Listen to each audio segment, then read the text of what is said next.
سوال ہے جہاد کشمیر کے حوالے سے بعض لوگوں کا کہنا ہے کہ یہ شرعی جہاد نہیں ہے۔ میں اس متعلق جوابات دے چکا ہوں۔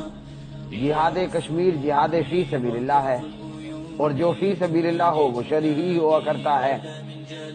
تو یہ بات محمد بن قاسم نے تو نہیں سوچی تھی رحمت اللہ علیہ، یہ بات حجاج بن یوسف نے تو نہیں سوچی تھی، یہ بات حضرت عمر ابن خطاب رضی اللہ تعالی عنہ نے تو نہیں سوچی تھی۔ حضرات صحابہ کرام، تابعین اور اسی طرح بڑے بڑے مسلم جرنیل، بغوری ہے، غزنوی ہے اور لمبی لسٹ ہے، ان لوگوں نے تو نہیں سوچی تھی۔ اس لیے صحابہ کہاں کے رہنے والے تھے؟ محمد بن قاسم کہاں کا رہنے والا تھا؟ ملتان گھنٹہ گھر کا رہنے والا تھا۔ کہاں کا تھا؟ عرب کا تھا نا۔ تو اس کو کیا پڑا تھا کہ کدھر عرب تھے کدھر ملتان، ادھر کیا کرنے آیا تھا؟ کیا محمد بن قاسم رحمۃ اللہ علیہ کی پھپھو کا گھر یہاں ملتان میں تھا؟ نہیں تھا نا۔ تو وہ عرب سے یہاں کیا کرنے آیا؟ اگر وہ عرب کے ریگستانوں سے اٹھ کے اللہ اللہ اللہ اکبر بلوچستان کے پہاڑوں میں آ سکتے ہیں، اگر وہ عرب کے ریگستانوں سے اٹھ کر ملتان آ سکتے ہیں، اور وہ ہم سب مانتے ہیں کہ وہ مجاہد تھے اور اللہ کی راہ میں جہاد کرنے والے تھے، اگر عرب کا مجاہد، مسلمان مجاہد عرب کے ریگستانوں سے اٹھ کر ملتان کے میدانوں میں آ سکتا ہے، اور ہم سب مانتے ہیں وہ جہاد فی سبیل اللہ ہے، آج کا مولوی کیوں نہیں مانتا کہ میں آزاد کشمیر سے اٹھ کر مقبوضہ جموں کشمیر جاؤں تو یہ جہاد فی سبیل اللہ نہیں؟ اللہ کے بندو، ہمارے سے فٹوں اور گزوں کے فاصلوں پر لا الہ الا اللہ پڑھنے والی بیٹی کی عزت کو تار تار کیا جا رہا ہے۔ ایک نہیں، دو نہیں، 10 نہیں، 20 ہندو کلمہ پڑھنے والی میری بہن کا بلاತ್ಕಾರ کر رہے ہیں، اور میں ملا ابھی بیٹھ کر یہ سوچوں کہ یہ جہاد ہے کہ نہیں ہے۔ دراصل معاملہ یہ ہے، ایسے لوگ اس وقت کا انتظار کر رہے ہیں کہ جب دشمن اسلام آباد پہ حملہ کرے گا، جب دشمن چبرجی چوک لاہور پہ حملہ کرے گا، جب دشمن فیصلہ آباد گھنٹہ گھر پہ حملہ کرے گا، ہم پھر فتویٰ دیں گے ہاں اب جہاد فی سبیل اللہ ہے۔ ایسے لوگ دراصل اس بات کا انتظار کر رہے ہیں کہ دشمن میری ماں کا گریبان پھاڑے، میری بہن کا دوپٹہ اتارے، میرے بوڑھے باپ کو گولیاں مار مار کے چھلنی کر دے، تب پاکستان کا مولوی فتویٰ دے گا کہ ہاں یہ جہاد فی سبیل اللہ ہے۔ کبھی ہم نے سوچا ہے کہ مسلم جرنیل لگاتار حجاج بن یوسف کو کیا پڑی تھی کہ جناب وہ عراق سے اور عرب سے اپنے فوجیوں کو بھیجے اور کہے کہ جاؤ راجہ دار پہ جا کے اٹیک کر دو؟ کیا اس زمانے میں علماء نہیں تھے، مولوی کوئی نہیں تھے، مفتی کوئی نہیں تھے جو حجاج بن یوسف کو پٹی پڑھاتے کہ جناب تم یہاں سے سندھ میں کیوں بھیج رہے ہو، محمد بن قاسم کو یہاں سے ملتان کیوں روانہ کر رہے ہو؟ ارے یہ تو جہاد فی سبیل اللہ ہے ہی نہیں۔ جہاد کا مقصد کیا ہوتا ہے؟ لِتَكُونَ كَلِمَةُ اللَّهِ الْعُلْيَا، لا الہ الا اللہ سب سے بلند کر دیا جائے، لا الہ الا اللہ کو سب سے بلند کر دیا جائے۔ اور کیا ہوتا ہے؟ الاسلام یعلو ولا یعلی علیہ، اسلام ہی سب سے بلند ہو، باقی سب اسلام کے نیچے ہوں۔ جہاد فی سبیل اللہ کیوں ہوتا ہے؟ اخرجوہم من حیث اخرجوکم، اپنی مقبوضہ بستیوں کو آزاد کراؤ، یہ ہے جہاد فی سبیل اللہ۔ یہ قرآن ہے، یہ وید نہیں ہے۔ اخرجوہم من حیث اخرجوکم، میں اس کا ترجمہ کر رہا ہوں، اپنی مقبوضہ بستیاں آزاد کراؤ۔ نبی علیہ الصلوۃ والسلام مدینہ سے اٹھ کر مکہ اٹیک کیوں کرتے ہیں؟ اگر ہمارے پیارے نبی اپنی مقبوضہ بستی آزاد کرانے کے لیے حرم پاک پہ حملہ کر سکتے ہیں، ہم دشمن ہندوستان پہ حملہ نہیں کر سکتے، ہم امریکہ پہ حملہ نہیں کر سکتے۔ یہ کشمیر کیا ہے؟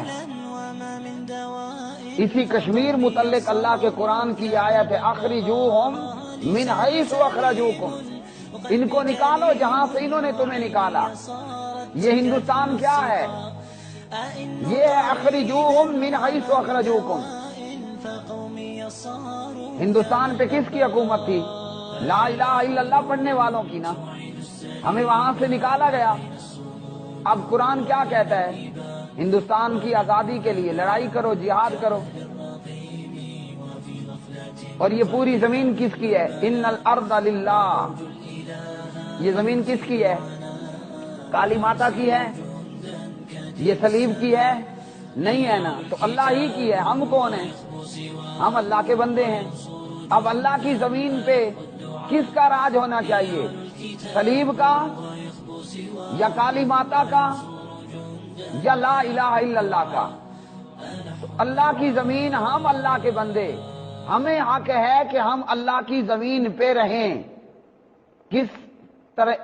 عزت اور وقار کے ساتھ، اور کافر گھٹیا مظلوم اور محکوم بن کے رہیں۔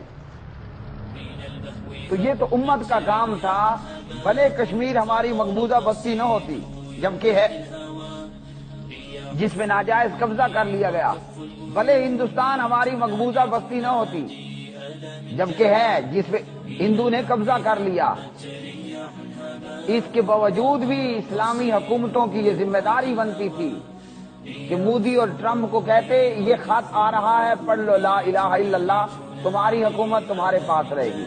وہ کہتا میں نہیں پڑھتا۔ پھر اسے کام کہتے ہمیں جزیہ دو، ٹیکس دو، وہ کہتا میں یہ بھی نہیں کرتا، میں بدماش ہوں۔ پھر ہم کہتے ہیں یہ لو آ رہا ہے غوری، اور یہ آ رہا ہے غزنوی، اب سنبھالو ان کو۔ اور یہاں تو صورتحال ابھی اس سے پہلے کی ہے۔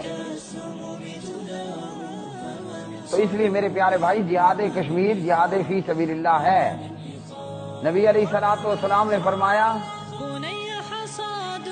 کہ جب تم جہاد کو چھوڑ دو گے، وَتَرَكْتُمُ الْجِهَادَ، اور بیلوں کی دموں کو پکڑ لو گے، یعنی دنیا داری، کھیتی باڑی، مالداری، ان میں مصروف ہو جاؤ گے، اللہ تعالیٰ تم پہ ذلت مسلط کر دے گا۔ آج یہی حال ہے، آج ہمارا یہی حال ہے۔ کیا یہی پٹی کسی مولوی نے سلطان ٹیپو شہید رحمت اللہ علیہ کو پڑھائی تھی کہ میاں کیا کرتے ہو انگریزوں کے خلاف لڑ کے، یہ کوئی جہاد فی سبیل اللہ ہے؟ اس نے کہا شیر کی ایک دن کی زندگی گیدڑ کی 100 سالہ زندگی سے بہتر ہے۔ وہ تھے مرد مجاہد، اور آج خسی قوم وہ چند ایک ان میں جناب آتے ہیں تو وہ خود بھی نہیں جانا اور دوسروں کو بھی بدظن کرنا ہے۔ کل قیامت کے دن ہماری مسلمان بہن بیٹی نے گریبان پکڑ لینا ہے۔ اللہ کا قرآن ان مظلوموں کی بات کو رو رو کے بیان کرتا ہے۔ ما لکم لا تقاتلون فی سبیل اللہ والمستضعفین من الرجال والنساء والولدان الذین یقولون ربنا اخرجنا من هذه القرية الظالم اهلها واجعل لنا من لدنك وليا واجعل لنا من لدنك نصيرا۔ مظلوم رو رو کر دہائیاں دے رہے ہیں۔